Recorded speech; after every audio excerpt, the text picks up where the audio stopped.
High above Earth, a silent alien scout ship floated in the planet's orbit. It was small, dark, and completely hidden from all human technology. Inside the ship, 3 Thrixal observers sat in a narrow control room.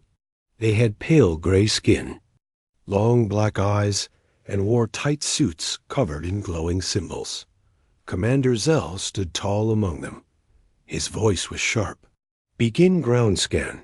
Focus on the remote wild zones. We need to learn how weak these humans are before the main fleet arrives." "Yes, Commander," replied one of the operators, his long fingers dancing over the glowing controls. The screen flickered. It showed green forests, snowy mountains, and large deserts. Animals ran through the trees.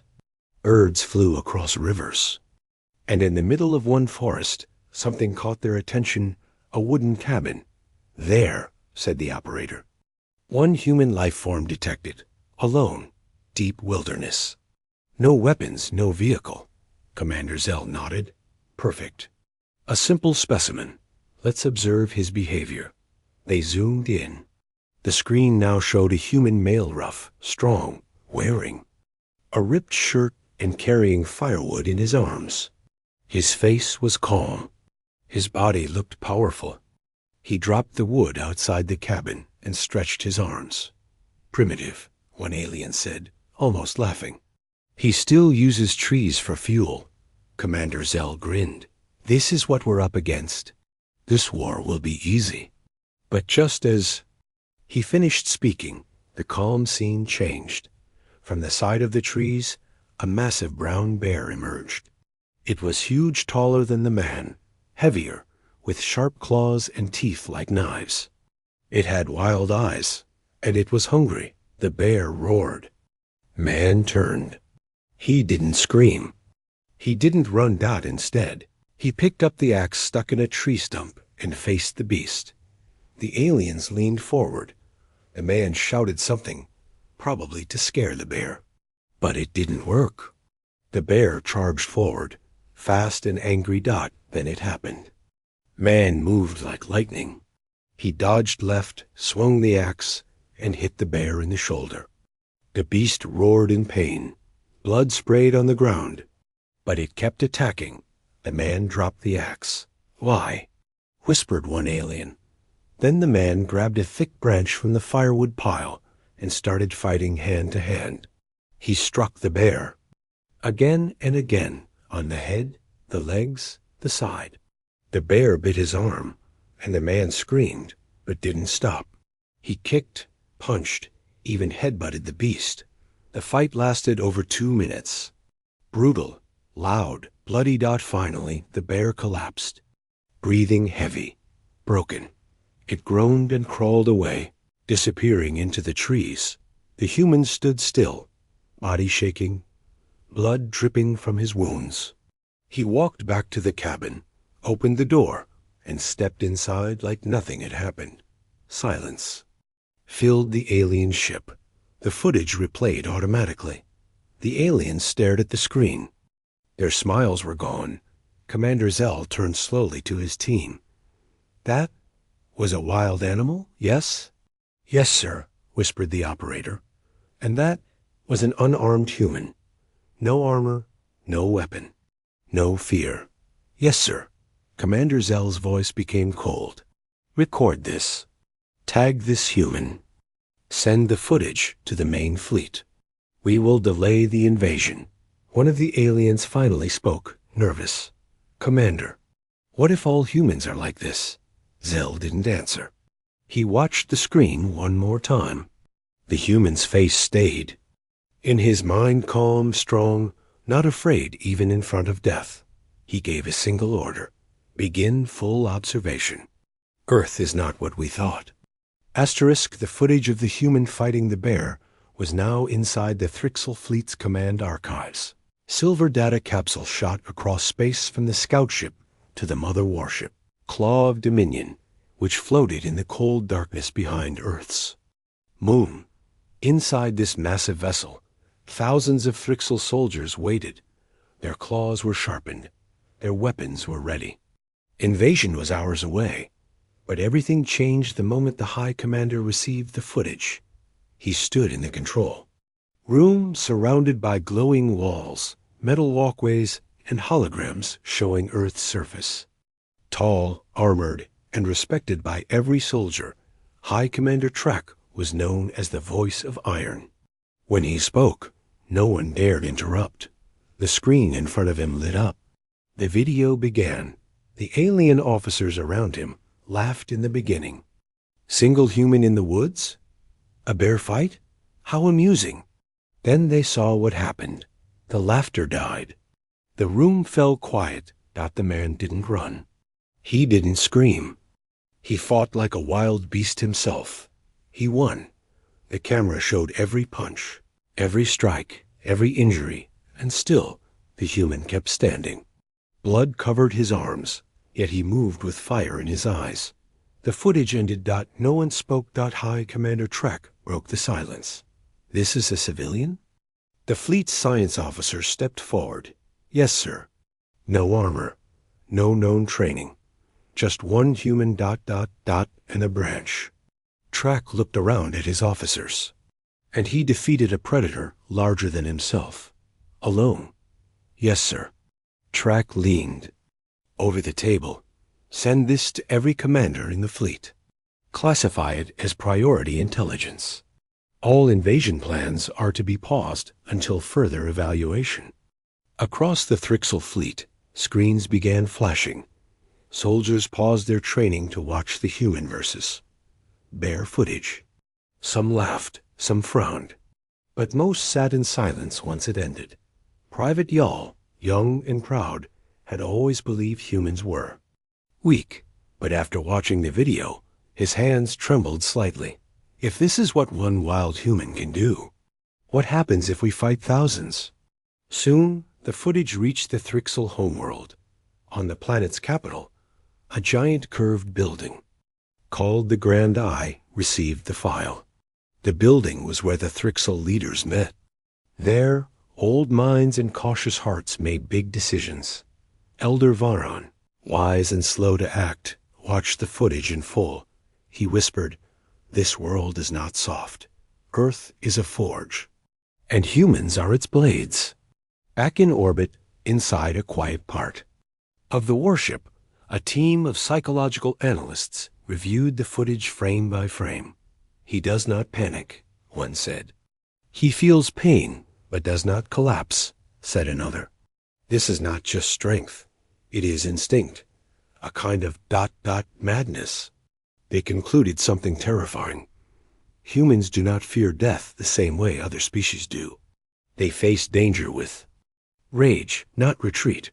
Meanwhile, the scout ship above Earth had started to listen to human broadcasts, TV, news, and entertainment. They found something that shocked them more than the bear fight. In one recording, humans watched other humans fight. Wild animals and cheered. Some even laughed. It was called Survival Reality TV. In another, soldiers crawled through mud, trained in freezing weather, and called it boot camp. One alien turned to the commander. "Commander, I believe humans train for war without even realizing it." Commander Zell didn't blink. "Send that too. Everything. We need the full picture." At the edge of the galaxy, in a hidden archive, an ancient Thrixel historian received a special message. Update. Humans are not what we thought. He remembered something from deep records, an old warning from a long-dead explorer. Earth is a death world. Its people are not the rulers of their world. They are its survivors. The historian shook as he added a new note. Aliens who invade Earth should expect war not just with armies, but with the planet's very spirit inside its people. In space, the fleet of warships floated, weapons armed. Yet unmoving, invasion was no longer certain. Fear had entered the hearts of the invaders, not from bombs or guns, but from a single human with fire in his eyes and blood on his hands. The galaxy had only just begun to learn what Earth truly was. Asterisk. The Thrixel invasion fleet was still hidden behind Earth's moon, but now The war drums had gone silent. Instead of missiles, they launched probes. Instead of attacks, they watched. The alien commanders needed to know, was that wild man in the forest just a rare case? Or were all humans like him? So the Thrixel sent more scout teams. Tiny stealth drones flew into cities, villages, deserts, and deep oceans. They observed schools, military bases, sports arenas, and even playgrounds. What they found made their black eyes widen. In one city, a drone hovered over a structure marked boxing gym. Inside, shirtless humans with bruised faces punched each other again and again. Blood flew. Teeth cracked. The fighters didn't stop. They smiled through the pain. The drone moved closer. A trainer yelled at a tired young fighter, "You call that effort? Push harder." The fighter stood again, fists raised, breathing like a beast, ready to keep going. The drone recorded everything. In a frozen mountain area. Another drone watched a group of climbers ascend a vertical ice wall. Their hands bled. The wind screamed. One human fell halfway, but stopped his fall with a pick. He smiled through bleeding lips and shouted, "Worth it." The aliens whispered among themselves. They climbed death for fun? Another drone spotted a military camp in a desert. Soldiers ran for hours with heavy gear under the burning sun. They crawled through mud, did push-ups with sweat dripping from their faces, and then stood up to salute proudly. An alien scout watching from above said slowly, "They punish their bodies to grow stronger." "This is normal?" the commander responded. "No, this is human." One of the most disturbing reports came from a child observation unit. In a school playground. A group of children, small, young, and laughing, chased each other through grass. They climbed tall structures, leapt off, rolled on the ground, and even wrestled each other for fun. One boy fell, scraped his knee, and cried. The others gathered. The Thrixel thought they'd panic, but instead, a girl helped him up, wiped the blood, and said, "Be strong. You're okay." The boy sniffled, stood up, and ran again. The scout commander reviewed the clip. Even their young ones learn pain early, and learn to ignore it. At night, another drone entered a human rescue center. A large fire had broken out in a city building. Flames reached the top floors. People screamed for help. But within seconds, a human in heavy gear ran into the building. Alone, he returned carrying a crying child. Then he went back inside 3 more times. His suit caught fire. He coughed hard, but he never stopped. Finally, as the last family escaped, the building collapsed. The human was crushed beneath falling beams. The footage went dark. Later, humans held a funeral. They called him a hero. The Thrixel officer watching whispered, he knew he would die. Yet he went back in. Why? No one could answer. A team of alien scholars reviewed all this data and came to a chilling conclusion. Humans are not the strongest species we've seen, not the fastest, not the smartest, but they are the most stubborn, the most fearless, and the most impossible to break. On the warship, High Commander Track stared at the growing list of observations. His hand trembled slightly as he tapped a report labeled, "Civilian woman punches thief in the face to protect baby." He sighed. What kind of species is this? His assistant, nervous but honest, replied, "The kind that grows stronger the more you test them." Track turned to his generals. "Are we ready for war against this kind of people?" No one spoke. He leaned back. Then we watch more, and we learn. Elsewhere, on a far-off Thrixel outpost, a captured alien spy who had lived among humans for years read the new reports and laughed. "You just found out about one man fighting a bear," he said. "Wait till you hear about the humans who run through fire for metals, or punch sharks underwater." The guard looked confused. "That's not real. The spy grinned. That's just Tuesday on Earth. By now, a quiet fear was growing inside the Thrixel fleet, not the fear of Earth's weapons or armies, but the terrifying idea that every human might be a storm in disguise. And the mayor? That was only the beginning. Asterisk inside the flagship claw of Dominion. The command center had turned into a war of thoughts. Some officers still believed Earth was a weak world. Others, shaken by the endless streams of footage humans wrestling, running into fire, climbing death itself, started whispering a frightening idea. Maybe we are not the hunters here. Maybe we are prey. To end the debate, High Commander Trek gave a simple order. Run a simulation. Let the soldiers fight what we've seen. Deep inside the ship, in a virtual combat hall, elite Thrixel warriors lined up in perfect rows. These were the best trained since childhood, armed with reflex enhancers, and taught that no species could stand against them. The simulation architects stepped forward and loaded a new training program called Hostile Human Encounter. Type, civilian male, wilderness class. The warriors laughed when they saw the title. Civilian? This is going to be easy. The simulation began. They appeared inside a dense, cold forest. Snow covered the ground. Trees blocked the sky. Wind howled. In the middle of the clearing stood one human, unarmored, shirtless, and holding a wooden stick. He looked tired. His face was scarred. But his eyes burned. The warriors charged. The first warrior lunged fast, aiming for a knockout. The simulated human ducked low, rolled sideways, and smashed the stick into his leg. Bones cracked. The second tried from behind. The human spun, kicked the warrior's face, then slammed an elbow into his throat. By the time the third warrior approached, the human had already taken one of their stun rods and used it like a spear. In less than 30 seconds, 3 elite Thrixel lay broken in the snow. The room watching the simulation fell silent. Commander Trek narrowed his eyes. Increase the numbers. Next round, 5 Thrixel warriors versus 1 simulated human. This time, they spread out, surrounded him. Better strategy. Still, it didn't matter. The human moved unpredictably. He used tree trunks, snow, and even their own weapons against them. One was thrown into a frozen creek. Another was knocked out with a rock.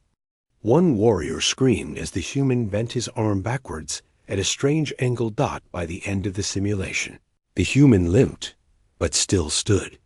The others did and single quotes T. The technicians paused the program. Shall we tone down his strength, Commander?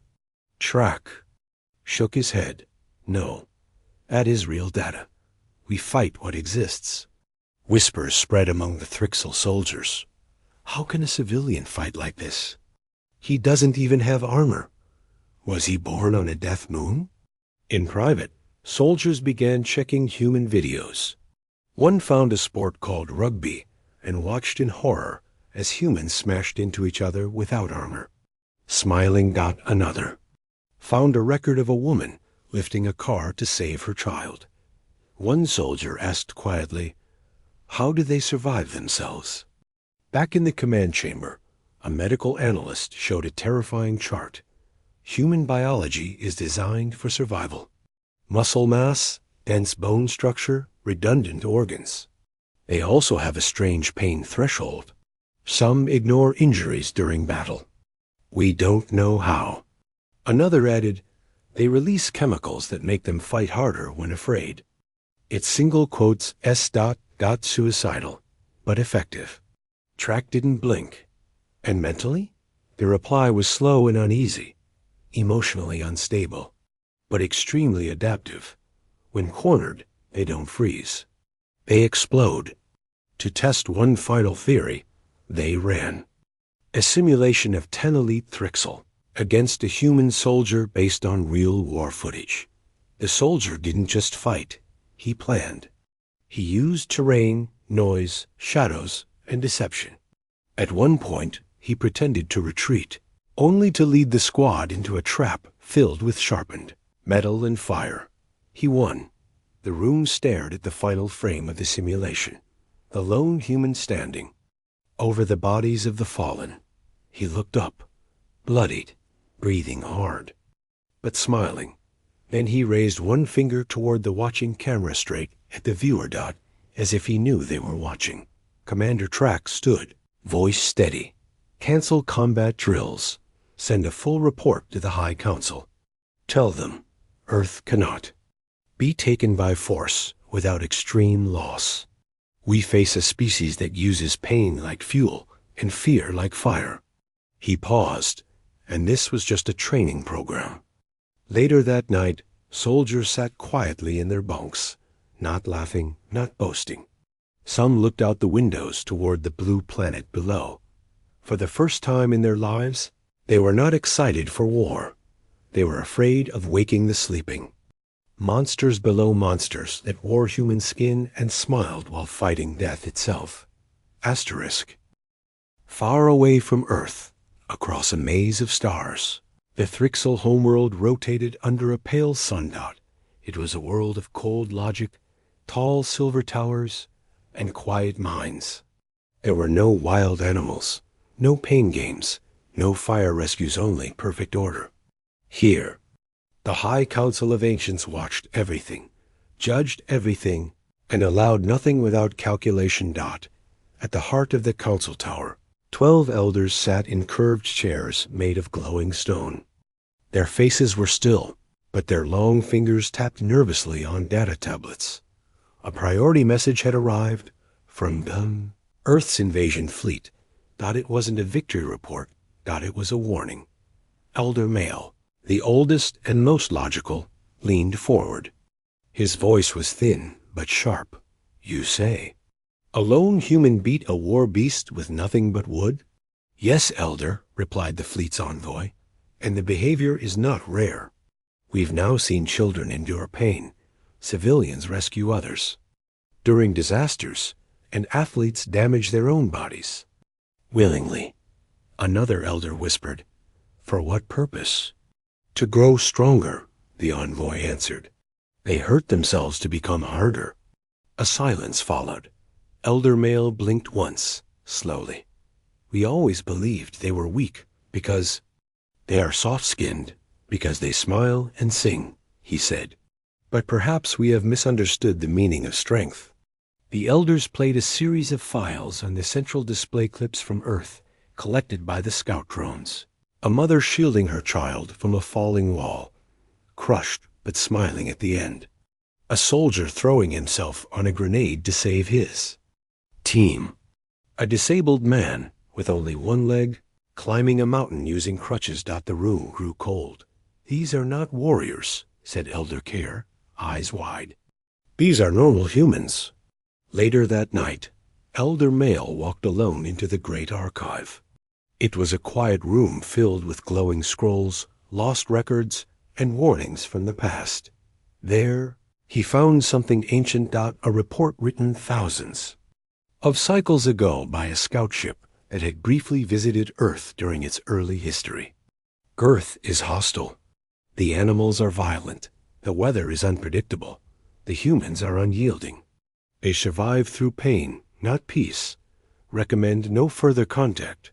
Male stared at the final words written in blood-red ink. They are not made for comfort. They are made for war. Back in space, above Earth, High Commander Track received a new message from the High Council. It was short, but heavy. Delay invasion. Reclassify species. Begin cultural analysis. Caution advised. Commander Track closed his eyes. He had expected medals, not warnings. Meanwhile, inside the fleet's learning chambers, a small group of young Thrixel cadets studied human culture. They watched movies, listened to music, and read books. One cadet, curious, watched a human film called Rocky. He didn't understand all the words, but he saw the message. A man, beaten and broken, still got up and fought harder. Even in defeat, the crowd called him a hero. The cadet whispered, "They honor pain. They respect effort more than victory." He turned off the screen. Disturbed Dot in another part of the fleet. Soldiers played a human song found on the radio something, called Eye of the Tiger. The beat was strong. The words were simple. But the feeling it gave was fire. One soldier said, "Why do these sounds make me want to charge into battle?" Another replied, "Because humans use emotion as fuel. That's their true weapon." The engineers then began testing a theory. What would happen if a human wanted revenge? They created a virtual Model 1 human. One village destroyed, family lost. The human's response? He hunted every enemy, one by one, for years. He never stopped. He never broke. The final file was labeled, "Human driven by loss equals do not engage." By now, the invasion fleet had changed. Weapons were untouched. Fighters remained docked. Soldiers sat quiet, watching more human footage every day, not to laugh, not to plan, but to understand. Because every video, every story, every report showed the same truth. Humans break bones, not spirits. They fall, but always rise again. And when they fight with everything. Not because of orders, not because of pride, but because something deep inside them refuses to lose. Commander Track stood at the observation window, looking at Earth beautiful, wild, and silent. He whispered, "We thought we were the wolves, but they are the storm." And far below, on a forested part of Earth, the same human who had once fought the bear stood outside his cabin. He looked at the night sky, sensing something beyond the stars watching him. He didn't smile. He didn't wave. He just walked back inside, carrying firewood like it was nothing. Asterisk, the Thrixel invasion fleet now floated in silence. The attack plans were frozen. Soldiers no longer trained. They studied humans instead. Commanders no longer barked orders. They whispered questions. And still, they had no clear answer to the most important one. What happens if we actually face them? So the next plan was not war. It was contact, not with Earth's leaders, not with its armies, but with the man who started it all. The scout ship above Earth had never left its post. Hidden among the clouds, it had continued watching the same forest where the wild man lived. He was still there, chopping wood, building traps, skinning animals, tending a fire, and walking through blizzards like they were mild winds. He had no phone, no internet, no connection to the rest of Earth. To the Thrixel. He was pure, untouched by Earth's culture, yet overflowing with the terrifying human instinct to survive at any cost. The fleet called him Subject Zero. A small probe was prepared. It was no bigger than a bird and shaped like a black metal seed. It contained soft lights, a peaceful voice system, and a translator. The mission was clear. Send the probe. Attempt contact. Study his reaction. The drone launched from orbit, slicing through Earth's sky like a whisper. The man, tall, scarred, and quiet, was outside, sharpening a spearhead over a fire when he heard a soft hum. He looked up.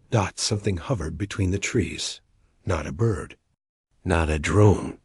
Not anything he had seen before. The black orb stopped at eye level. It spoke, calm and robotic. "We mean no harm. We are watchers, observers. Please do not fear us." The man didn't flinch. He stood, wiped ash from his hands, and walked toward it. The drone continued. "We witnessed your strength, your courage. We wish to learn, to speak." The man picked up a stick and tossed it into the fire. Then he walked even closer, calm, steady. "Why watch me?" he asked. His voice was deep. No fear, no anger, just curiosity and strength. The drone's translator buzzed, struggling to reply. "Because you fought a predator and you didn't run." The man nodded once. Then he crouched, picked up a stone and held it up near the drone. "I've fought worse than bears." Then he added with a low voice, "You're not from here." The drone blinked, double quotes, "No, we are not." The man stepped forward and whispered, "And here's your first lesson. On Earth, when something watches us too long, we watch it back." He tapped the drone gently on its shell, with the stone just enough to make it shake. The drone instantly flew back. Its internal sensors screamed. Heart rate steady. Body temperature stable. No signs of fear. Level of aggression rising. Back. On the ship, the Thrixel observers panicked. Commander Track watched the feed live. "Pull it out," he ordered. "We've seen enough." But the drone didn't move, because the man wasn't finished. He leaned forward and looked directly into the drone's camera, into the eyes of the aliens watching from orbit. And he spoke. "Clearly, if you're watching this from above, understand something. We didn't become the top of this world by running. We became it by surviving everything thrown at us. So if you're up there thinking of invading, you won't be the first thing we've killed in the dark." The drone shut down in fear. Its light dimmed. It dropped gently to the ground. The man turned away and walked back to his fire. Back in orbit, silence fell inside the control room. One Thrixel officer removed his helmet slowly. I think he knew we were watching. From the beginning." Commander Track nodded. His voice was low and certain. "Yes, and I think he just warned us. Without shouting, without threats. Just truth." Another officer muttered, "What kind of people talk to death like that?" No one had an answer. Only a new note was added to Earth's file. Direct contact with civilians not recommended. Even alone, they project dominance. The invasion plan was now a shadow of what it once was. There were no countdowns, no fleet formations, no pride. Only questions. And far below, that man in the forest continued his quiet life. But now, every Thrixel ship watching him gave in the same silent name, the one who looked back. The stars were quiet. The Thrixel Dominion fleet, once proud, once unstoppable, now drifted like a lost ghost behind Earth's moon. Inside every warship, screens played the same moment on loop. The human, his face, his warning. You won't be the first thing we've killed in the dark. Not a threat, not a challenge, just truth. Commander Track stood alone in the command chamber, watching the blue planet below. The room, once filled with noise and orders, was now a shrine of silence. Message blinked on the central console. *** greater than Council directive. Await final review. Human assessment level. Apex class Deathworld species. Project status. Suspended. *** behind him. His second in command whispered, "Sir, morale is low. Soldiers are asking why we haven't left yet." Track replied without turning, "Because we came to conquer a world and found something worse than resistance." Across the fleet, soldiers sat in silence. They had seen warriors from many planets. They had conquered peaceful colonies, broken rebels, and crushed resistance. But Earth was different. It didn't need walls. It didn't need weapons. It had humans, beings who stared down monsters, lifted burning steel, and didn't care if they bled, as long as they stood. Some soldiers secretly deleted their victory poems. Others removed their painted kill markings, and in the mess halls, no one laughed anymore. On the Thrixel homeworld, the High Council held an emergency session. Elder male, old but sharp, stood before a massive screen filled with Earth's footage. He addressed thousands of leaders across the Dominion. "We have made a mistake," he said. "We judged this world by its smiles and soft faces. But beneath that skin lives something old and dangerous."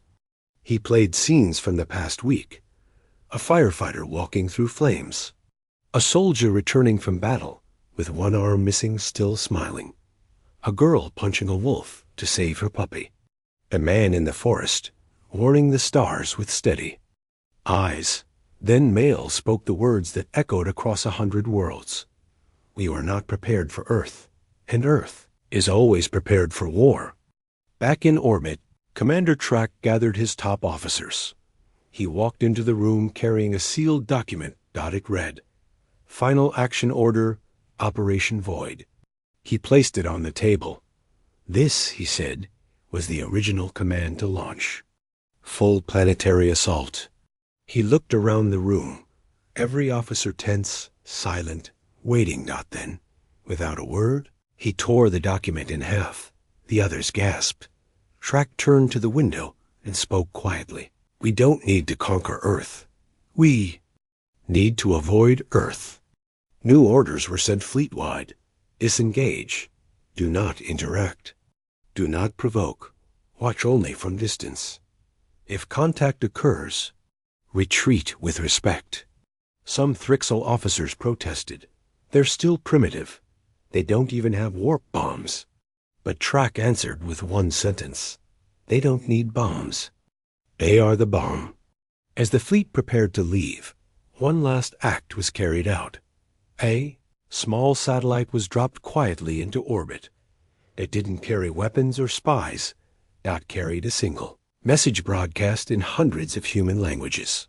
We came in silence. We saw your strength. Believe in peace. Earth is not alone. On the planet below, the message was picked up by a human listening station. At first, the world panicked.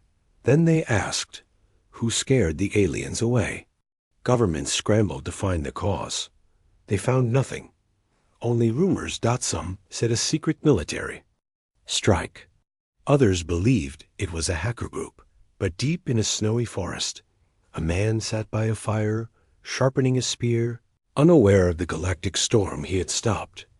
He looked at the night sky, as if sensing the silence above. Then he smiled, just once, whispered to the trees, good choice. Far across the stars, in alien academies, a new law was quietly added to the invasion protocol. If a species can survive a death world without fear, never test their limits.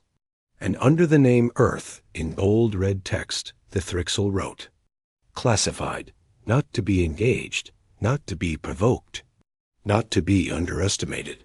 They are not the strongest, but they never stop.